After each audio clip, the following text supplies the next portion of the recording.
Welcome back, horror fans of the Weird Kid Horror Show. I am your host, the Weird Kid. Welcome. So today I'm going to show you, which I guess this would fall under the oddities category. You like oddities? I love oddities. But today we're going to make a cursed mummy's hand. That's right. So I found this. I have no idea how I came across this thing, but it's cool. I love it. It looks really good. It's a really well done looking hand. I don't know if it was part of a prop or if it was just a standalone piece. It's hollow.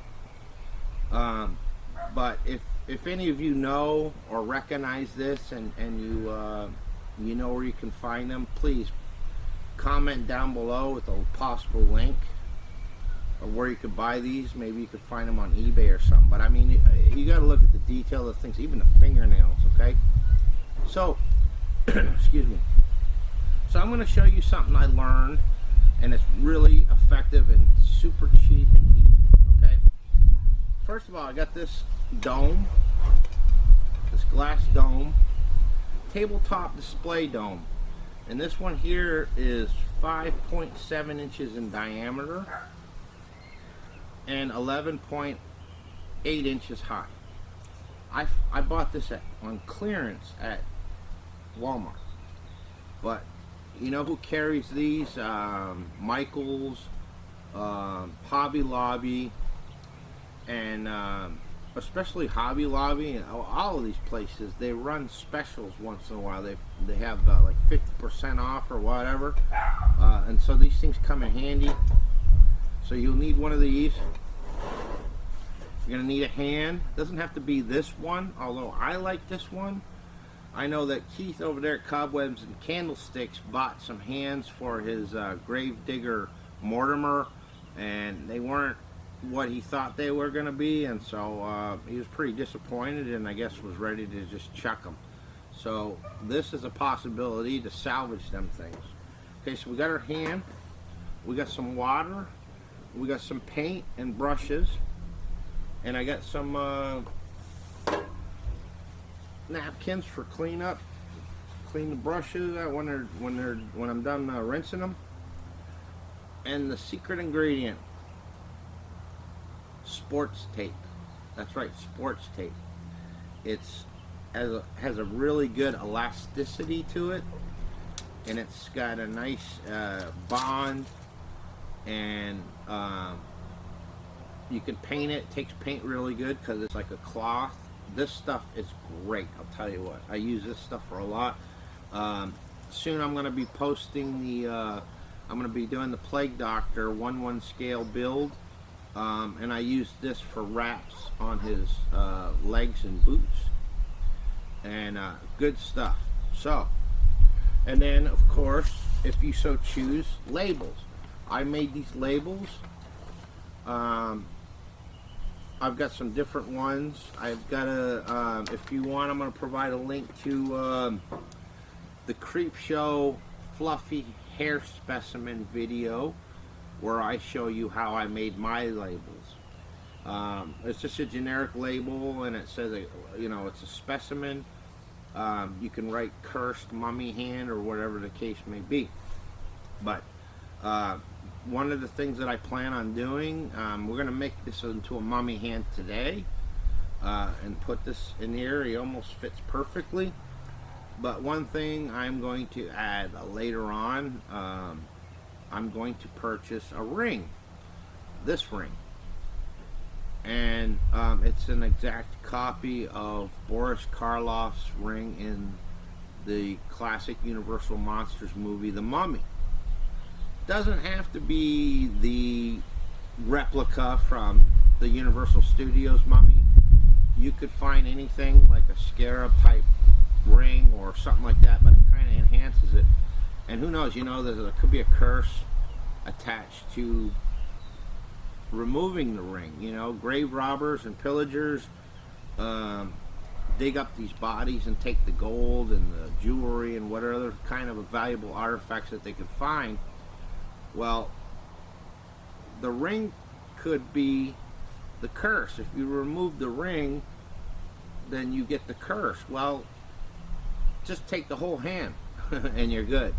You don't touch the ring, and so you're good. But anyways, I thought that the ring would enhance it. But just for today, I'm going to show you how to do a mummification using sports tape, and it's really simple. We're going to find our end, okay, and then I'm just going to go ahead and get it started. I don't have any here, but it wouldn't hurt to tack the first section with super glue, just to make sure it adheres real good. And then I'm going to start wrapping this thing, smoothing it out as I go along. Alright.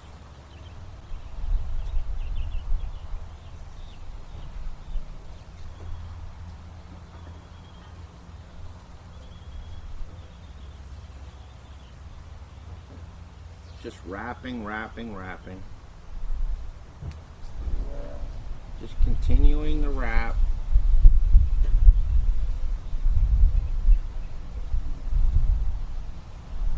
Oh, and you're going to want a pair of scissors too.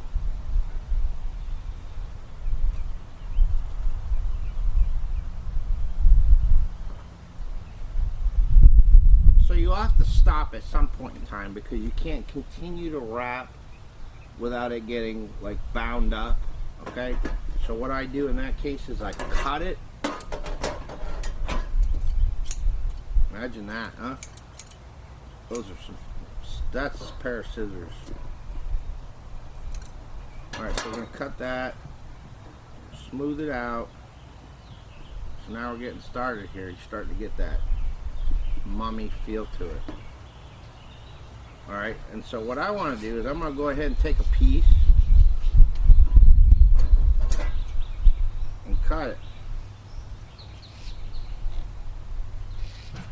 And you know, I don't know if you guys seen, they have those tutorials. I know Eduardo Talbert over there at Monster Tutorials, he offers a tutorial on making fairy corpses. You know, another little oddity.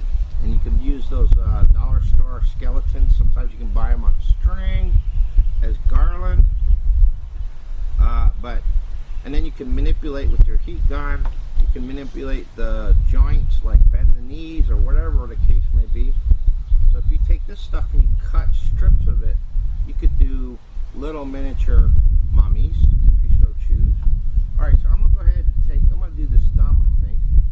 Wrap it, but I want to keep the thumbnail, I want the nails to show, just to give it an added feature.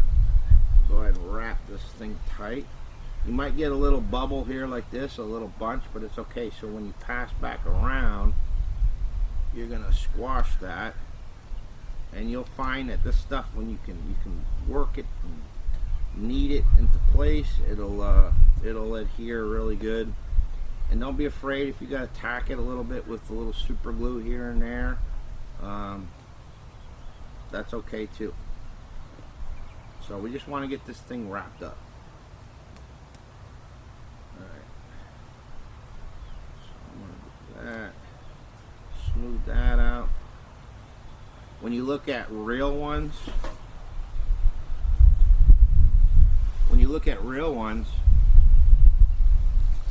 you'll see that sometimes like the bandages are half off on them, or they've come loose over time. Sometimes you can see like the remains underneath. It's all like burnt umber colored, like dry rotted. And you can do that too if you want. You can do a corpsing first, and then once you wrap it, see, now I'm going this way, and then I'm going to set that down and cut it. And that's just to hide, to cover different areas. I'm going to stick that there just to put it on. And cut another piece.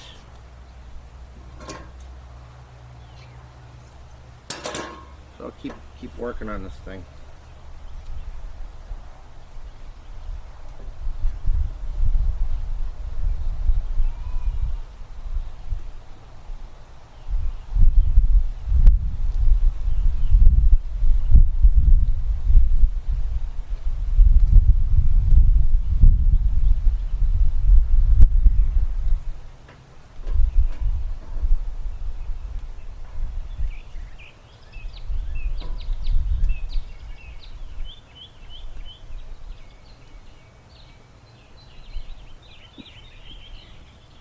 So now you can see it's starting to come together. It's starting to get this thing all covered up.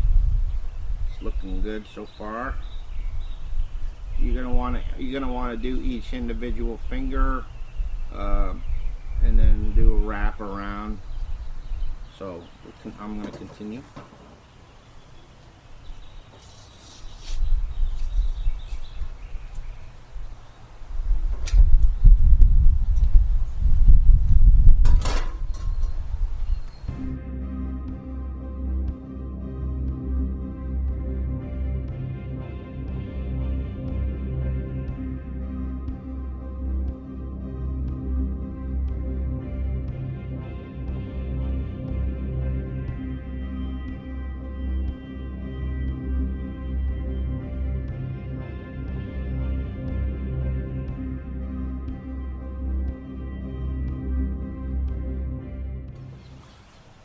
Well, it's getting there.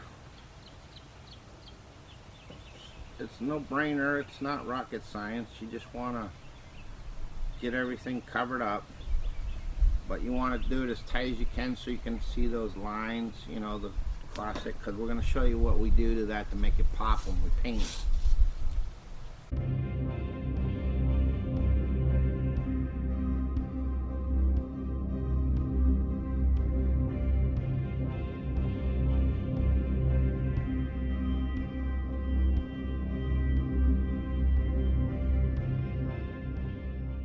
If you want to do this, something like this, make your own mummy hand, but you want to stock up on this stuff because you find it might come useful later on.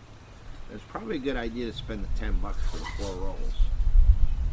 I use 2 rolls on the Plague Doctor, 1 for each leg. That includes wrapping around the entire boot and then up the thigh. Not the thigh, sorry, the calves up to the knee, because I wanted them to have, you know, I wanted them to be like wrapped, like his legs were wrapped, like old school style. And so yeah, that took a roll each for each leg. As you can see, this one here, I'm almost done.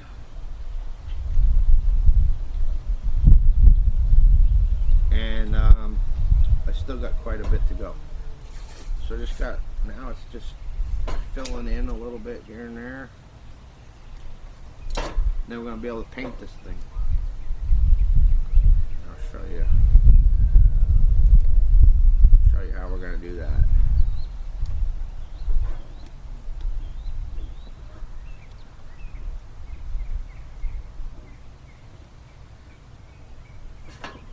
I'm thinking I might even take a piece lengthwise, take it and then cut it down the middle, because I want to get in between those fingers. I don't really want much showing. I just want the fingernails, the fingertips and the fingernails, just because I think they look cool. And they're long too. So it goes back to like this old superstition and stuff like that with death, is that they always used to think that after you died, your fingernails and facial hair continued to grow. So you can imagine somebody, you know, back in those days when they didn't know too much, and they had to exhume a body for whatever reason, and then they opened up the casket or the tomb, whatever it is they may be, and then they see that the fingernails are long and the facial hair is long. Yeah, I would think back then, during those early days, that would have been a little unnerving, to think that, oh my goodness, but we know why that is now. The body dehydrates and the skin recesses. The whiskers and the fingernails are still the same length as they were when you died. It's just that you're getting dried up, so to speak. And so, but anyways, that's what I wanted to, leave the fingertips. So you can see those long nails. They look pretty cool. Yeah, I like this hand actually. It's pretty cool. It's hard plastic, but you can still manipulate it. So I'm just going in between the fingers, and then you're gonna have these little stubs, but I'm gonna do one more wrap around just to hide those little tabs that are sticking out there. So good.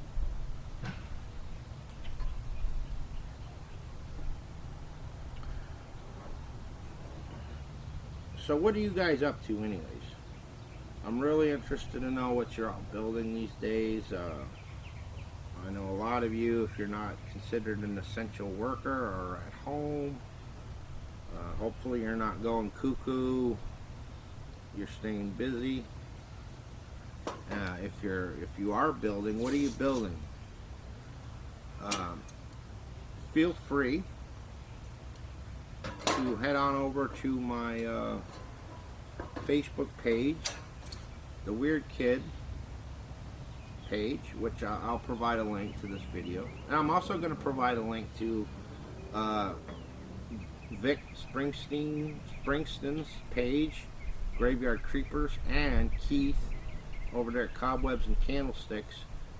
Together we are the Trio of Terror, and we've been providing daily vlogs, just extra bonus material to give you guys something to watch during this crisis, so that you're not just focusing on the bad news that's in the news. But feel free to go over to my Facebook page, The Weird Kid Show, and post photos on the page of what you're working on, or just come and interact and say hi.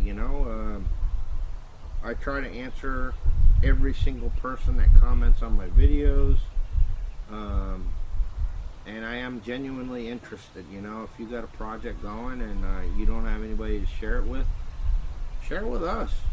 We're interested, and you might inspire us too. It goes both ways. I don't know everything.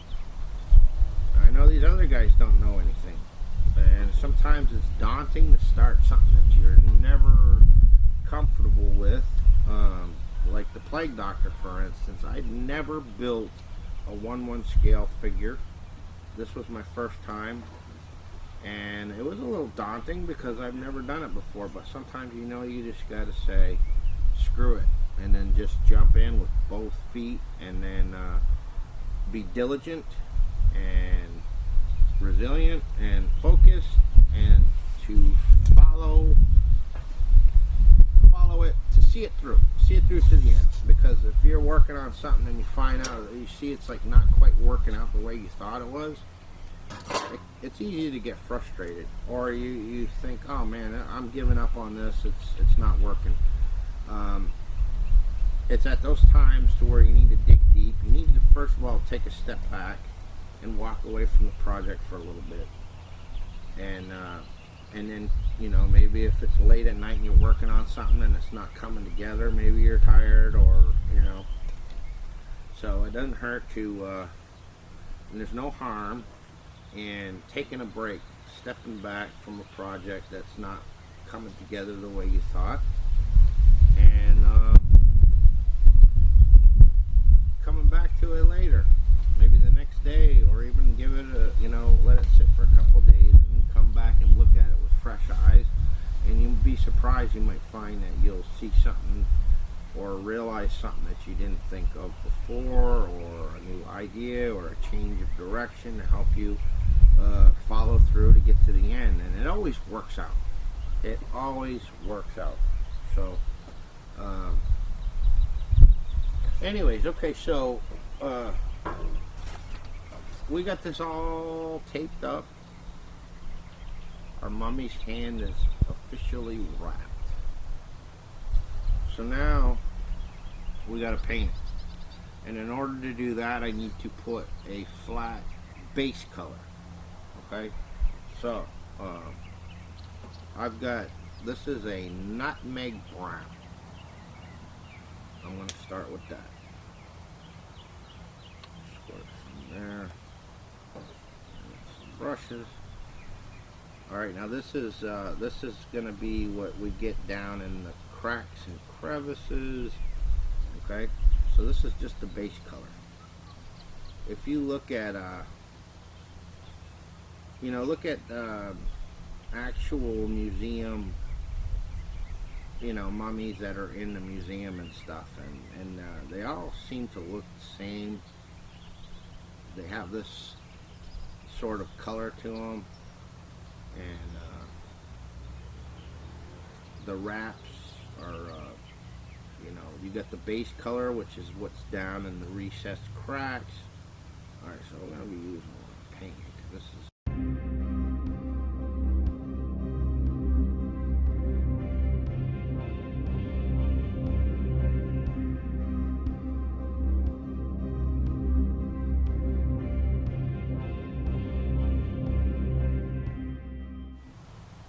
I might even go ahead and take a like a light beige, and so right now I'm putting the nutmeg brown, and I'm coating the entire thing with it. That's the base, and then I'm gonna go back over it with a dry brush technique using chestnut. But then I think what I'm going to do is when that's done, I'm going to do another light, very light dry brush using like a very light beige or something like that, a very light color, just to make it pop a little more and give it some more highlights and stuff like that.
Okay, so anyways, I'm going to take a break and let this dry, and then I'm going to come back and we're going to go ahead and put on the dry brush. Okay, so we'll come right back.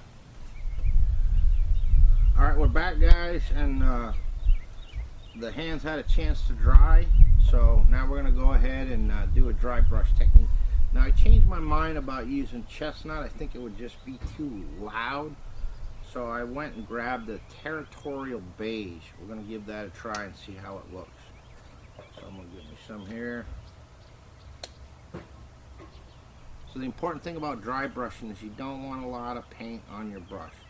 You want to coat the brush, but then you want to wipe it as much as you can to get the excess off. You don't have to do as much because this is a cloth material, so it's going to drink it in. So I'm going to just go ahead and start dry brushing. Go over the whole thing, and you can see what it's starting to look like.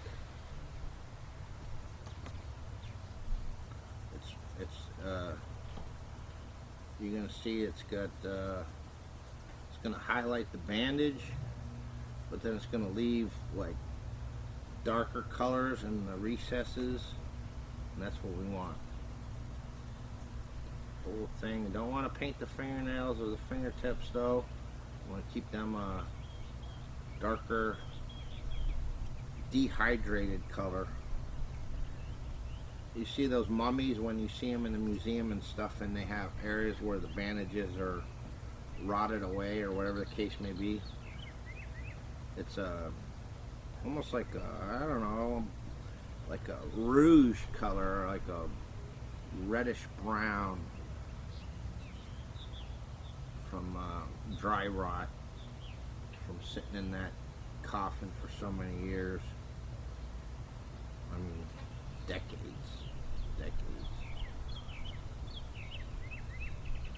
So we'll just go ahead, we're just applying. Get everything coated. And then, like I said, later on, when I find one I like, I'm going to go ahead and put on a ring. Some kind of an Egyptian ring, like not a sarcophagus, but a scarab or something like that, to tie it all in together.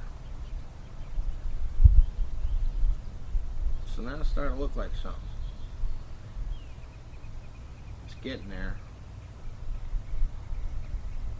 It's super easy. It's an easy one. It looks cool. If you got in my house, between me and my wife, we have a lot of oddities in the house, spread out all over the place. I like skulls. I don't have any human skulls, but I've got a tremendous amount of animal skulls. Not animals I've killed. I'm not a hunter. I don't kill animals, but my job, I'm on the side of the road a lot of times, and I see a lot of, here in Florida, when there's a lot of roadkill, and then we've got our natural garbage men that travel around and take care of the roadkill, and that's the buzzards. The buzzards will go and they'll eat all the flesh from the roadkill, and then what's left, we got fire ants. The fire ants will go and pick the bones clean. So I've actually found a tremendous amount of skulls and bones on the side of the road that are picked clean and sun bleached. But even then, I'll take them, put them in a bag, bring them home, and then they say you shouldn't. You should use peroxide to clean them up, but I use bleach and water, and that sanitizes them, and it gets the last of any kind of remnants. And then once it's clean, I will rinse it and then set it in the sun, and the sun will bleach it. It'll make it nice and white and clean. And then the last thing that I'll do is I'll take glue and I'll glue the teeth in, because the teeth will come out if you don't. And the jaw, sometimes there's like a split here where the jaw will come apart.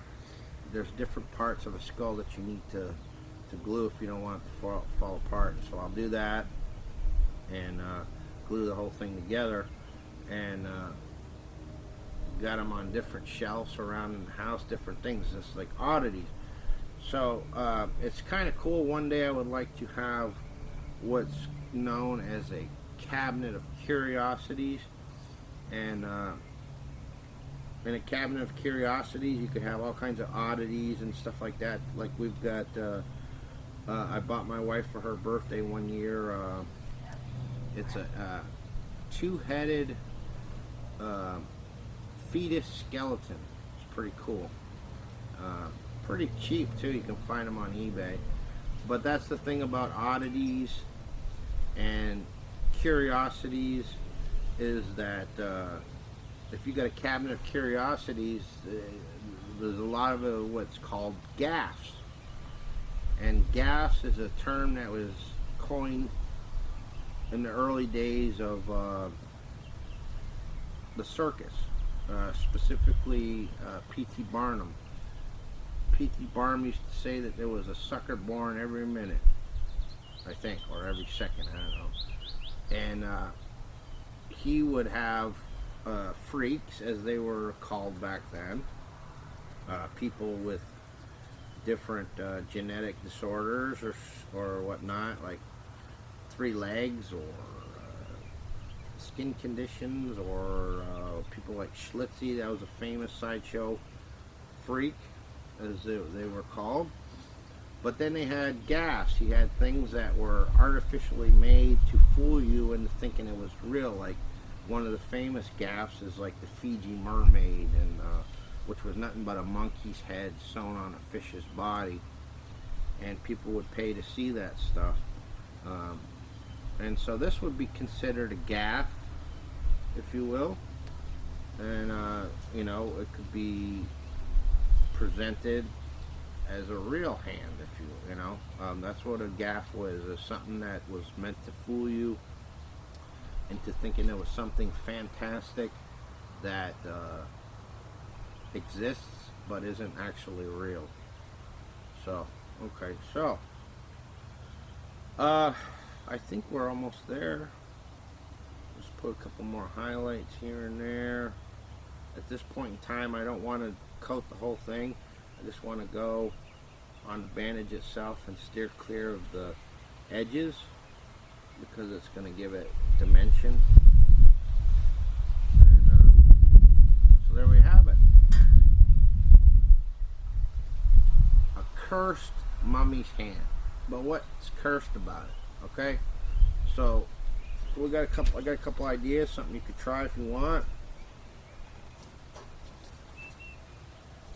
That was the cool thing about ancient Egypt and stuff with the pharaoh tombs and stuff like that, is they all had these curses attached to it. I know that there was one curse to where if you opened up the tomb and just opening it, you were cursed. And one curse was that you would be shot out in the water by crocodiles. Crocodiles would zoom in on you, and if you were on land, snakes would zoom in on you. So you were always being attacked or chased by snakes or crocodiles.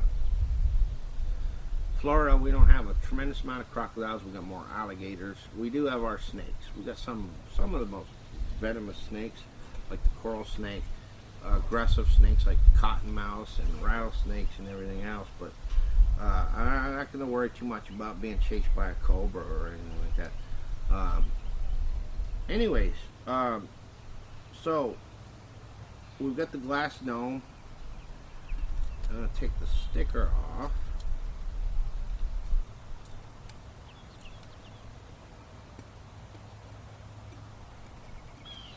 Don't you love it? Like some stores you go to, you buy something and it's got a sticker on it that needs to be removed, and it's almost like you're chiseling concrete off, you know. It's a pain in the ass to get off, and then you have all this residue. If you find that happens, WD-40, a lot of people, they sell Gooby Gone, which is a product made for removing sticky adhesives, and they charge more for it because it's specific, but you don't need that. All you need is any kind of petroleum based product, and WD-40 is a petroleum based product, and it will remove. See, I got some residue here. I'm gonna go ahead and squirt a little WD-40 on here, and it'll break it down and it'll come right off. Also, WD-40 works really good to remove permanent marker like Sharpie. It'll take it off. So okay, so you have options here. You could what you could do is you could put a dowel in here and then fill it with expanding foam, and then paint that whatever protrudes. Once it expands, you could paint it a dehydrated, like or you could even have like a little bone or something coming out of it and everything where you paint it. But then once your dowel's in there, you could drill a hole in the center of the base and then mount it like this. I might do that later. I just wanted to do this quick tutorial on showing you how you can make a cheap mummy's hand. With this, I've already discovered that it's a little bit of a snug fit, and it almost fills the entire thing, so I don't have to really do anything. And you can't see that it's hollow on the bottom, you just see the hand. So now you can see why I would like a ring, because that would like ultimately finish it off. Alright, so there is your cursed mummy's hand. Like I said, the ring would really add to it. But then you could put a label. Like I said, I'm going to provide a link to my Creepshow Fluffy Hair Sample tutorial. And in there I made labels just using paint on the computer. Every computer has that program, and it is so easy. It's super easy. Once you make the label, which I show you how to do, you cut it out, and then using coffee and water, you can soak it and saturate it, and it'll age it. It'll make it look really old. So this thing could have been an Egyptian excavation done back in the 1800s, and they came across this tomb or whatever, and maybe who knows, but somehow they ended up, somebody wanted to smuggle this out of the country, so they just cut the hand off, left a ring on it, not wanting to risk the curse, so they kept it intact. So you could put a label across the front here, specimen, and then make up something. Maybe do some research or whatever, and make up a fake expedition, put a date, 18 something or other, and then and then with Mod Podge or water mixed with Elmer's glue, you coat the whole thing and then stick it on there. You could put a wax seal around it, and then on the label say "Do not open," cursed. You could put, the other thing you could do is chalk pastels. Chalk pastels are really good for aging and dulling. You could get some, they sell boxes of it, like for, I think it's like $6. It's a bit expensive, but it should last you a long time. Where you take a stick of chalk pastels, and they have this color, they have beige and whatnot, and then you take a razor blade and you scrape it and make a little chalk pile on your paper, and then you take your brush and dip it in there, and then you work it into whatever it is that you're working on, as long as it's got paint on it, and you'll see it'll dull it and make it look more aged and everything else. And I think I just might do that too, to enhance it, make it look like it's old, with the conjunction of the ring. So I will keep you guys updated on this, and I'll show you the progression.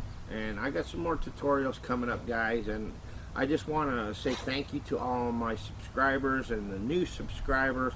I want to thank my brothers in arms, the Terror Trio, Keith from Cobwebs and Candlestick, and Vic Springston from Graveyard Creepers. Between the three of us, we're unstoppable, and I want you to check those guys out. I'm going to provide you with a link.